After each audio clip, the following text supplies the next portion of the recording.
மன்னார்குடி அருகே நேரடி நெல் கொள்முதல் நிலையங்களில் விவசாயிகள் கொண்டு செல்லும் நெற்பயிர்கள் கொள்முதல் செய்யப்படுவது இல்லை என விவசாயிகள் புகார் தெரிவித்துள்ளனர். திருவாரூர் மாவட்டம் மன்னார்குடி அருகே நெம்மேலி, கருவக்குளம் உள்ளிட்ட பல்வேறு நேரடி நெல் கொள்முதல் நிலையங்களில் கடந்த 5 நாட்களாக விவசாயிகள் கொண்டு வரும் நெல்மணிகளை கொள்முதல் செய்யவில்லை என்று கூறப்படுகிறது. இதனால் விவசாயிகள் நேரடி நெல் கொள்முதல் நிலையங்களின் வாயில் முன்பும் சாலைகளிலும் நெல்லை கொட்டி வைத்து பாதுகாத்து வருகின்றனர்.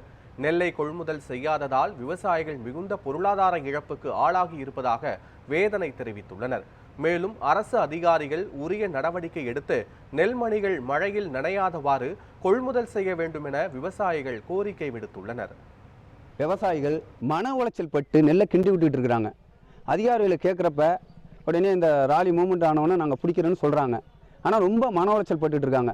இன்றைக்கும் மழை வருமா இருக்குது. இதை அரசு உடனே கவனம் எடுத்து இந்த நெல் கொள்முதலத்தை குறுவை சாகுபடியை மீண்டும் தொடர்ந்து எங்களுக்கு பிடித்து அரசு கவனம் எடுத்து செஞ்சு கொடுக்கணும்.